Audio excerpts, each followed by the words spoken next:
নমস্কার বন্ধুরা, আমার কুকিং চ্যানেলে আবারও সবাইকে স্বাগত।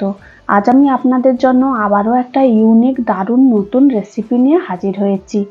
আজ আমি আপনাদের বানিয়ে দেখাবো ফুলকপির একটা দারুণ দুর্দান্ত রেসিপি। আপনারা তো ফুলকপি অনেকভাবে রান্না করে খেয়েছেন, কিন্তু ডিম দিয়ে ফুলকপির এই রান্নাটা একবার বানিয়ে দেখতে পারেন। ভাত, রুটি, পরোটা সব কিছুর সঙ্গে খেতে এতটাই ভালো লাগে, একবার বানালে আপনারা বারবার বানাবেন। রান্নাটা করার জন্য আমি ফুলকপির কিছুটা অংশ ভেঙে লবণ জলে 10 মিনিটের মতো ভিজিয়ে রেখেছিলাম। তারপর পরিষ্কার করে ধুয়ে জল ঝরিয়ে নিয়েছি। আমি এখানে দুজনের জন্য বানাচ্ছি, 3টে ডিম দিয়ে বানাবো, তাই অল্প করে ফুলকপি নিয়েছি। আপনাদের বাড়ির সদস্য অনুযায়ী আপনারা ফুলকপি ও ডিমের পরিমাণটা কম বেশি করে নিতে পারেন। তারপর আমি এইরকম একটা গ্রেটার নিয়ে নেব। ফুলকপির ফুলগুলো খুব ভালো করে গ্রেট করে নেব। এর সবুজ ডাঁটাটা নেব না, শুধু উপরের ফুলটা খুব ভালো করে গ্রেট করে নেব। এইভাবে আমি এক এক করে সব ফুলকপিগুলো গ্রেট করে নিয়েছি। ফুলকপিগুলো গ্রেট করা হয়ে গেছে। তারপরে গ্রেট করা ফুলকপিগুলো আমি একটা পাত্রের মধ্যে নিয়ে নেব। এর মধ্যে দিয়ে দেব একটা পেঁয়াজ, আমি একদম মিহি করে কুচি করে রেখেছিলাম। মিহি করে পেঁয়াজ কুচিটাও এর মধ্যে দিয়ে দেব। পেঁয়াজটা একদম মিহি করে কুচি করতে হবে, তাতে কিন্তু খুবই ভালো হবে। পেঁয়াজ কুচিটা দেওয়া হয়ে গেলে এর মধ্যে দিয়ে দেব অল্প একটু কাঁচা লঙ্কা কুচি আর গ্রেট করা অল্প একটু আদা রসুন। এটা দিলে এর স্বাদটা কিন্তু খুবই ভালো আসবে। অবশ্যই আদা রসুনটা দেবেন। তারপর এর মধ্যে দিয়ে দেব পরিমাণ মতো হলুদ গুঁড়ো আর স্বাদ মতো লবণ। লবণ, হলুদ সব কিছু দেওয়া হয়ে গেলে শেষে 3টে ডিম ফাটিয়ে এক এক করে এর মধ্যে দিয়ে দেব। আমি এখানে 3টে ডিম দিয়ে রান্নাটা করব দুজনের জন্য। আপনারা চাইলে এর চেয়ে বেশি ডিমও এর মধ্যে দিতে পারেন।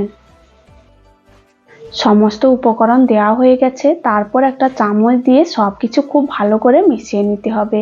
খুব ভালো করে 2 থেকে 3 মিনিট মিশিয়ে নেব, যতক্ষণ না পর্যন্ত সব উপকরণ একদম ভালোভাবে মিশে যাচ্ছে।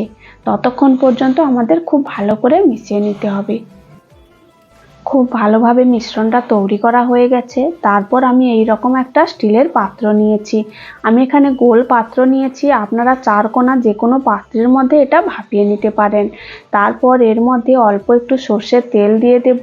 তেলটা খুব ভালো করে পাত্রর গায়ে লাগিয়ে নেব। তারপর যে আমি ব্যাটারটা তৈরি করে রেখেছিলাম ওটা এর মধ্যে ঢেলে দেব। মিশ্রণটা পাত্রের মধ্যে ঢেলে নিয়েছি। আগে থেকে আমি একটা কড়াই গ্যাসের মধ্যে বসিয়ে ওর মধ্যে বেশ খানিকটা জল গরম করে নিয়েছি। একটা স্ট্যান্ড বসিয়ে দেব। তারপর যে পাত্রের মধ্যে ডিমের মিশ্রণটা আমি ঢেলে রেখেছিলাম ওটা ওর মধ্যে বসিয়ে উপর থেকে একটা ঢাকনা দিয়ে দেব। তারপর আবারও একটা ঢাকনা দিয়ে মিডিয়াম টু লো আঁচে 10 থেকে 15 মিনিট ভাপিয়ে নেব। ওদিকে ভাপানো হতে থাক, এদিকে আমি মিক্সিতে একটা মশলা রেডি করে নেব। এখানে একটা পেঁয়াজ আমি মোটা মোটা করে কেটে রেখেছিলাম, এটা মিক্সির বাটির মধ্যে নিয়ে নেব। ওর মধ্যে দিয়ে দেব কয়েক কোয়া রসুন, অল্প একটু আদা, কাঁচা লঙ্কা আর একটা টমেটো আমি কুচি করে রেখেছিলাম। টমেটো কুচিটা দিয়ে একদম মিহি পেস্ট বানিয়ে নেব। 15 মিনিট পর কড়াইয়ের ঢাকনাটা খুলে তারপর ডিমের উপরে যে ঢাকনাটা দেওয়া আছে ওটাও খুলে নেব। ডিমটা একদম পারফেক্ট ভাপানো হয়ে গেছে। নামিয়ে 5 মিনিটের মতো ঠান্ডা করে নেব, তাহলে কাটতে সুবিধা হবে। 5 মিনিট মতো অল্প একটু ঠান্ডা করে নিয়েছি। তারপর একটা ছুরি দিয়ে ডিমের যে অংশটা সাইডে লেগে আছে ওটা ছুরি দিয়ে খুব ভালো করে ছাড়িয়ে নেব। তারপর প্রথমে লম্বা লম্বা করে, তারপর চৌকো চৌকো করে কেটে নেব। আপনারা যে কোনো শেপে এটা কেটে নিতে পারেন। আর আমি এখানে ছোট ছোট করে কেটে নিচ্ছি, আপনারা চাইলে বড় বড় পিস করে লম্বা লম্বা করেও কেটে নিতে পারেন। সবগুলো কেটে আমি একটা প্লেটের মধ্যে তুলে নিয়েছি। পিসগুলো একদম নরম তুলতুলে হয়েছে। এগুলো যদি রান্না না করে এমনি ভেজে খাওয়া হয় তাতে কিন্তু খুবই ভালো লাগবে। তারপর একটা ফ্রাইং প্যান আমি গ্যাসের মধ্যে বসিয়ে ওর মধ্যে বেশ খানিকটা সর্ষের তেল দিয়েছি। তেলটা খুব ভালোভাবে গরম হয়ে গেলে আগে থেকে কেটে রাখা ডিম আর ফুলকপির টুকরোগুলো এক এক করে এর মধ্যে দিয়ে দেব। এগুলো ভাজতে বেশি সময় লাগে না, এক সাইড 1 মিনিটের মতো ভেজে নিলেই একদম লাল লাল হয়ে যাবে।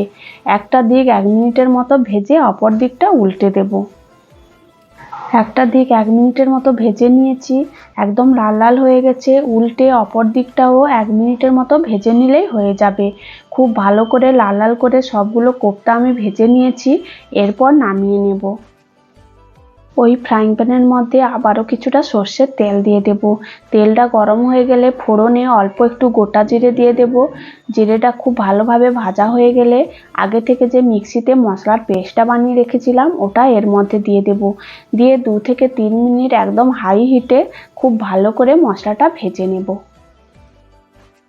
মশলাগুলো খুব ভালো করে ভেজে নিয়েছি, তারপর এর মধ্যে কিছু গুঁড়ো মশলা দিয়ে দেব অল্প একটু হলুদের গুঁড়ো, ঝাল লঙ্কার গুঁড়ো, কাঁচা লঙ্কা দেওয়া আছে তাই পরিমাণ অনুযায়ী লঙ্কার গুঁড়োটা দিয়ে দিতে হবে। তারপর এর মধ্যে দিয়ে দেব কিছুটা ধনে আর জিরের গুঁড়ো। খুব ভালো করে 2 থেকে 3 মিনিট আবারও কষিয়ে নেব। তারপর এর মধ্যে দিয়ে দেব আগে থেকে ফেটিয়ে রাখা কিছুটা টক দই। 2 চামচের মতো টক দই আমি খুব ভালো করে ফেটিয়ে রেখেছিলাম, ওটা এর মধ্যে দিয়ে দেব। দিয়ে খুব ভালো করে মশলার সঙ্গে টক দইটাও 3 থেকে 4 মিনিট কষিয়ে নেব, যতক্ষণ না পর্যন্ত মশলা থেকে তেল ছেড়ে আসছে। তারপর এর মধ্যে অল্প একটু দইয়ের বাটি ধোয়া জল দিয়ে দেব। দিয়ে আবারও 1 থেকে 2 মিনিট মশলাটা কষিয়ে নেওয়ার পর এর মধ্যে দিয়ে দেব অল্প একটু চিনি। টক দই টমেটো দেওয়া আছে তাই অল্প একটু চিনি অবশ্যই দিতে হবে। চিনি দিয়ে দেব আর দিয়ে দেব স্বাদ মতো লবণ। দিয়ে মশলাটা খানিকক্ষণ আবারও কষিয়ে নেব। খুব ভালো করে মশলাটা কষানো হয়ে গেছে, মশলা থেকে তেল ছেড়ে এসেছে। তারপর এর মধ্যে দিয়ে দেব অল্প একটু উষ্ণ গরম জল। ধোকাগুলো খুব ভালো করে ভাজা আছে তাই বেশিক্ষণ ফোটানো যাবে না, 1 থেকে 2 মিনিট ফোটাবো, তাই অল্প করেই জল দিতে হবে।